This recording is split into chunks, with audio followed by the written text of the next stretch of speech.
What's up, everybody? This is Nexel coming at you today with the deck profile for Weiss Schwarz. This is going to be a family deck profile, so that means only Asuna, Kirito, and Yui cards. I'm going to have a deck list posted in the description if you guys want to check it out there before seeing this video, seeing if it's worth checking out my explanation as to why I chose the cards I did. But yeah, it's a pretty solid deck. I wouldn't say it's super competitive, but again, you can win a few games with this. I went 3-3 at SpringFest 2016 with this. So hopefully you guys find this useful if you're trying to make this kind of deck. So without any further ado, let's get started with our level 0 lineup.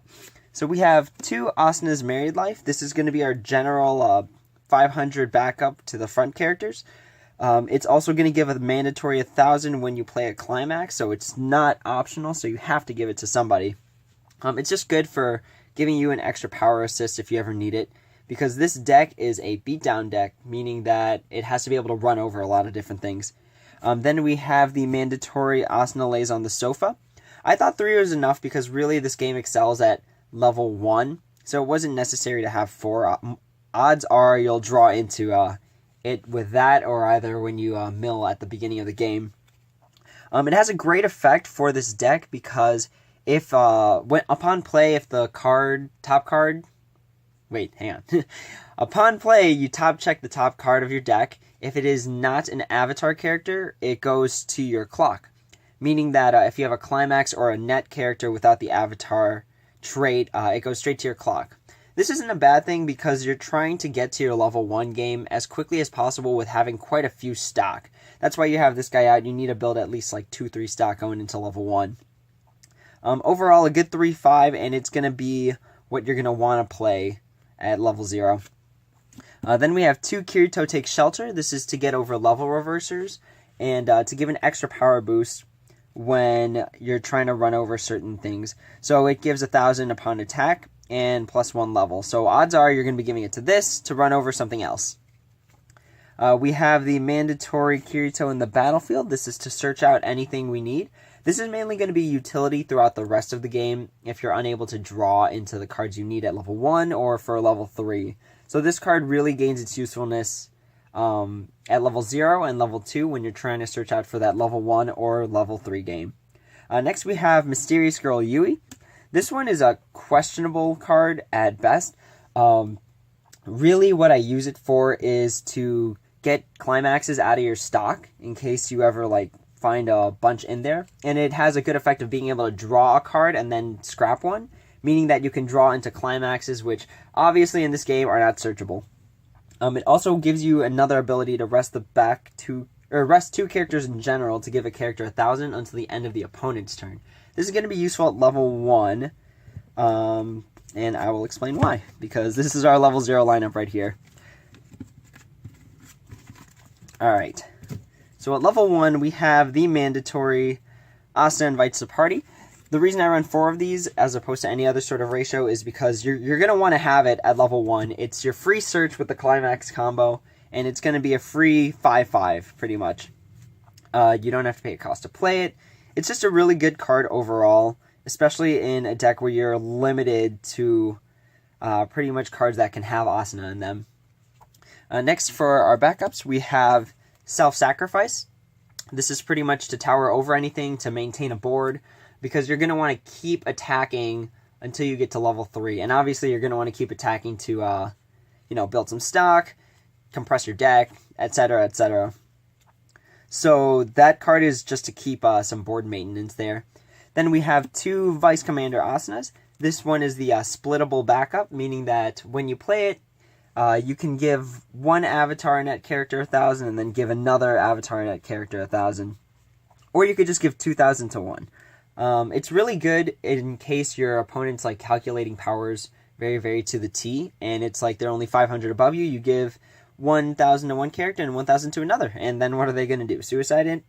But yeah, it's a good card overall. I don't think it's worth playing more than 2, because as a beatdown deck, you're aiming to have your cards generally more powerful. So the 2 backups are really for emergency purposes only. Next, we're going to get to the main key parts of our level 1 game. It's going to be Imprisoned Queen Asuna. This is going to be the 8,000 hand encore on your opponent's turn with Kirito 2 Worlds out there. Or is it Kirito 2 Worlds? Kirito Strong Bond, I'm sorry. So this is going to be pretty much one of your main attackers at level 1. It's going to have hand encore in case you have been drawing too many cards for whatever reason. And yeah, overall, just having something that's 7,500 on your turn and 8,000 on your opponent's turn is kind of broken. And to give it hand encore too is really good. Next, we have the other key part of our level 1 game, 3 Asuna's Gentle Appearance. This one is going to gain 500. This one's going to gain 500 for each rested character you have, as well as it's going to have clock encore as well. So this is another way you're going to maintain board advantage, to just keep slamming your opponent with attacks until you reach your level 3 game. This way, you build a stock, and it's pretty much no cost, because odds are, if you're at level 1, you're going to be deck refreshing somewhere down the line, so any climaxes that get shot to your stock are going to end up back in your waiting room and back in your deck. Next, we have Kirito Strong Bond. This is mandatory if you're playing an Asuna deck, assuming that, you want to have this one blue in here.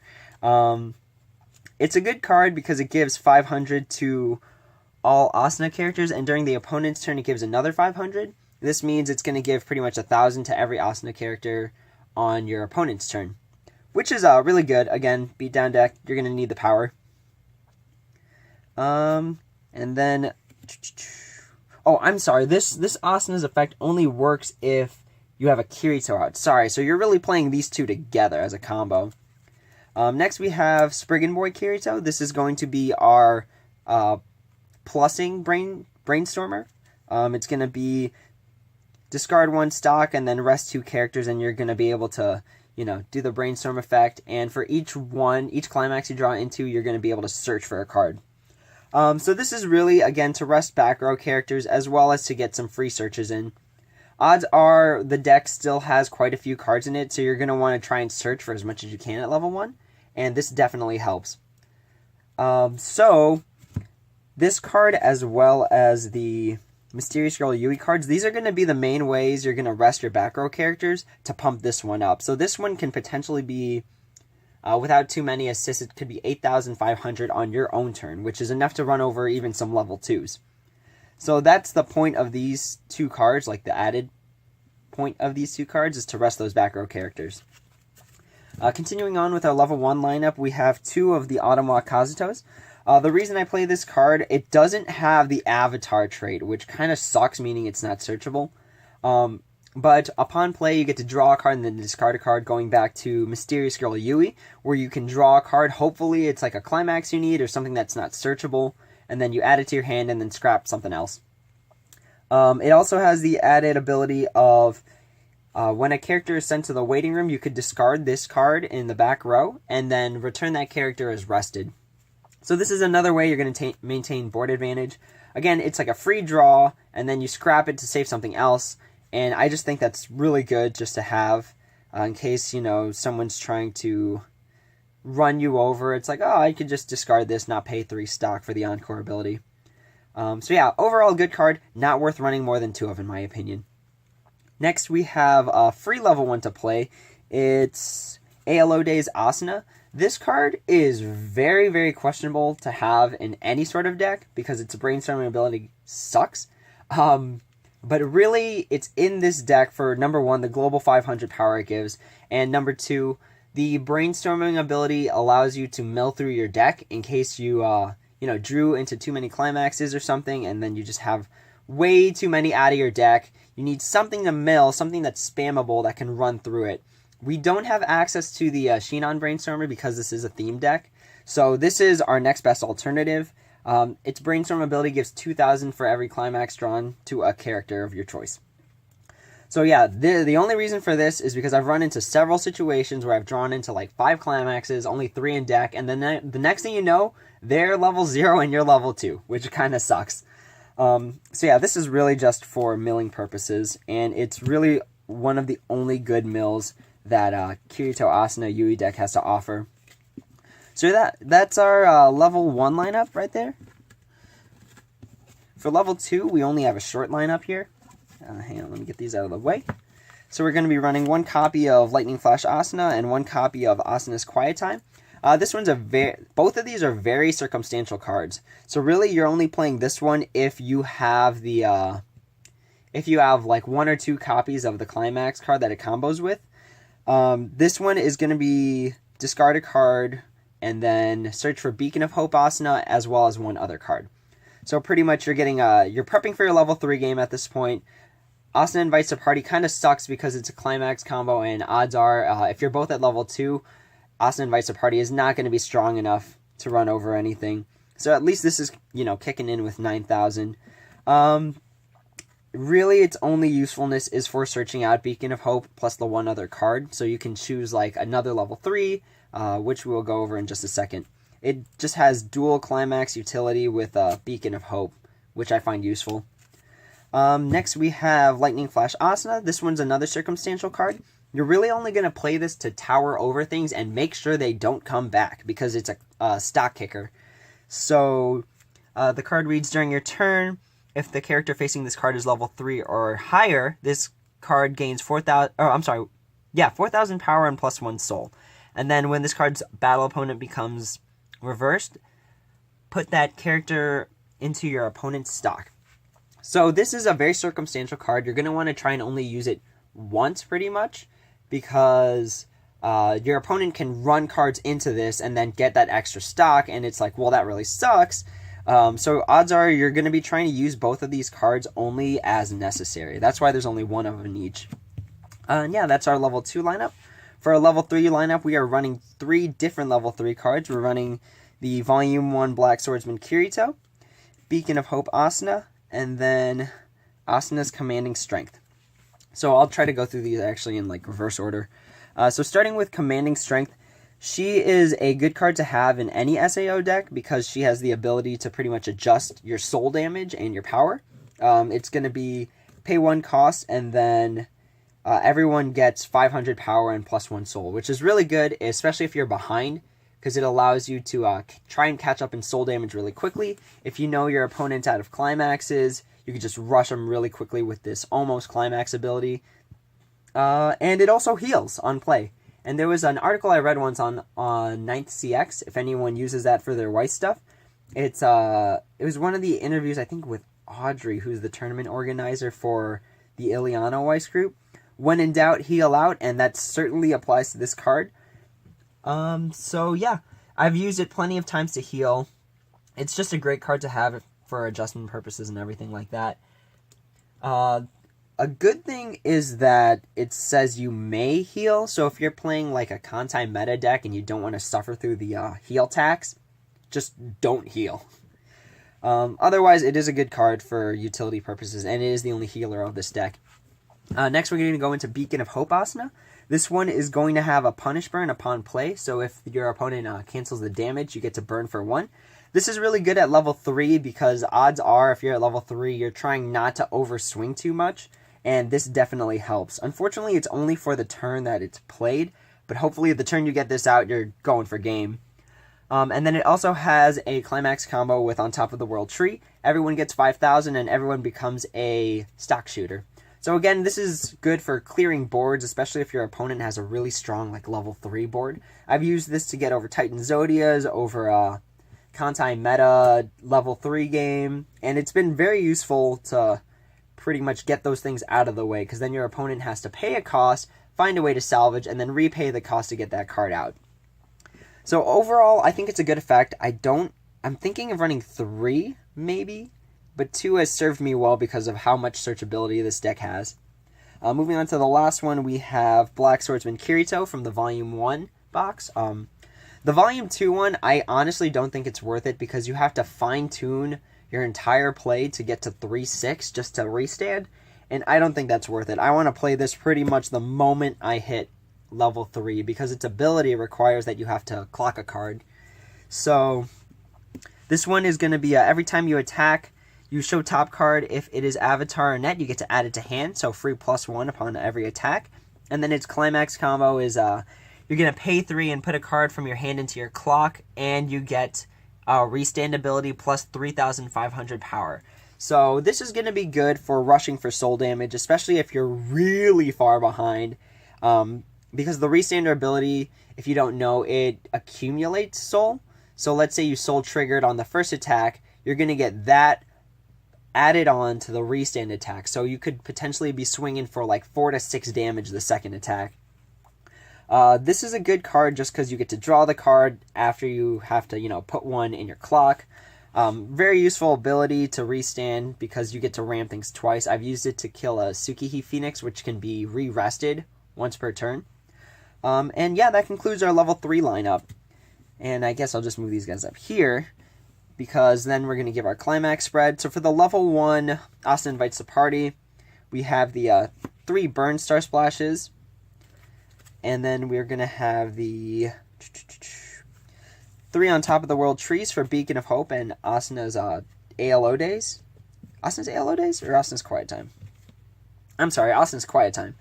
And then we're going to have the 2 Dual-Wielding Users. Again, these 2 are the Volume 2 promos because they're significantly better than the Volume 1 ones.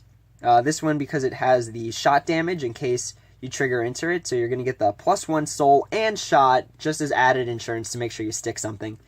This is going to be a wind, pretty much to get rid of anything that's really annoying on the board and you just want to pop in and make sure your opponent doesn't have enough stock to play whatever their level 3 game is. And this one's just going to be your basic 2 soul trigger, just in case you need some extra push. These are both 1k1s, and this one's going to be a stock blue soul. So, again, it's very good. Everything gives soul. It does hurt when you overshoot, but I mean, sometimes if you have, like, Beacon of Hope Asuna out, overshooting isn't necessarily a bad thing. But yeah, that concludes the lineup for this deck. So now I'm going to try and go over basic strategies. So your level 0 game is really looking at this, with hopefully this in the back row, and then this guy as necessary, as well as her in the back row. This is going to be your main play, getting her out, dealing some damage and building up some stock for level 1. Unfortunately, there is no way to really save her if she gets run over. But at the very least, you have the added insurance of being able to just play one of these guys as well as him and just start, running in for soul damage. I'm not sorry, for soul damage for stock. This guy, you can draw him whenever. It's not necessary to get him early game. But it does help if you really need to search out your level 1 game. So your level 1 game is going to adjust based off of what you need. This one is pretty much going to be for searching out anything you need to prep for level 3, or if you really need like a level 1 and you have this card and Star Splash out, that's how you're going to search it out. This one is going to be your main attacker as well as this one. These 2 are going to be your front row characters. Again, for the reason that this has hand encore, this has clock encore, you're just going to keep running in, trying to get some stock down. Your back row characters are looking like this guy, her, mandatorily this guy, and then you got the backups that you keep in your hand. So again, this one's going to beef up all your front row characters, which are going to probably be Asuna.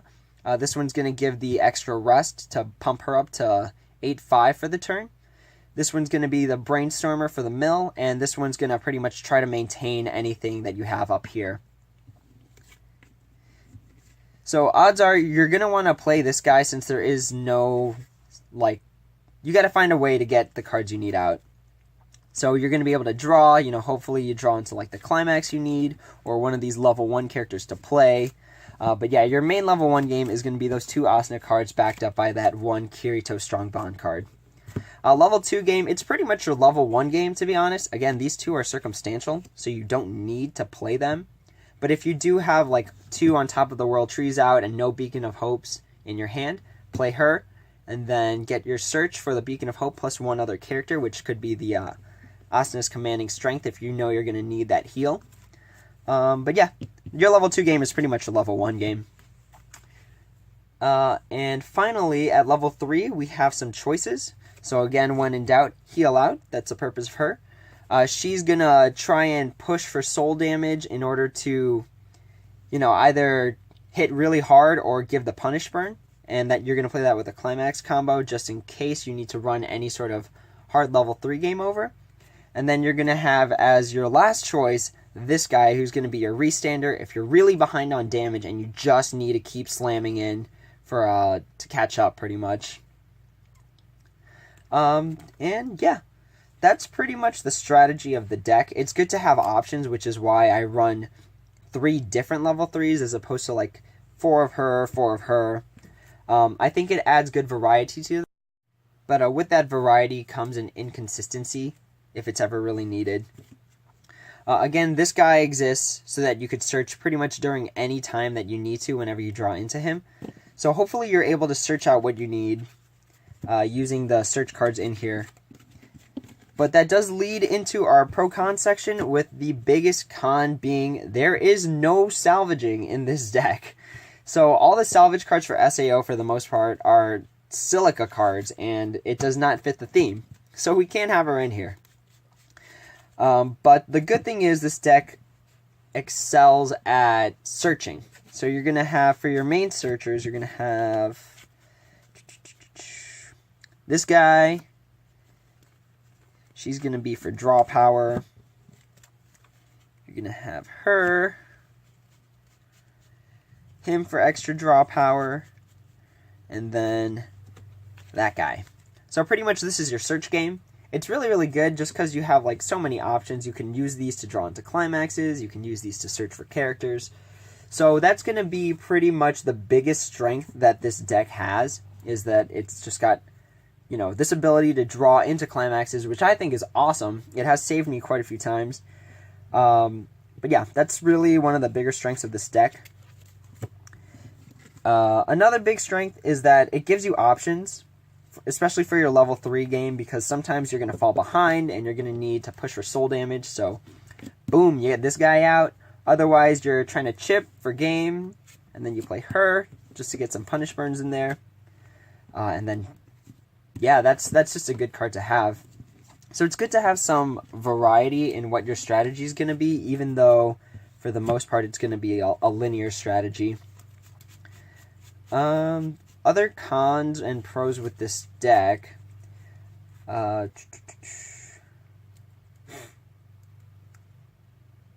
I don't know. That's really about it. I've never really suffered too badly using this deck. I did luck out a few times and drew into the card I needed, but I also, you know, did the opposite of that and did not draw the cards I needed and got slammed with a bunch of climaxes being, you know, shoved at the bottom of the deck, so I had to keep taking soul damage. Otherwise, I think it's a solid deck. It's probably, in my opinion, the best way to configure the Kirito Asuna Yui deck before Mother's Rosario comes out. And again, I don't have access to that until Monday. So hopefully when Monday comes out, I'll take a look at all the cards again, just double check and make sure there's no other possible way I can update this deck. But with that being said, this is the deck profile. If you guys have any questions, feel free to shoot them in the comment section. I'll try my best to answer them. And as always, wow, that did not turn out the way I wanted it to at all. But as always, guys, take it easy. I hope you enjoyed, and see you next time.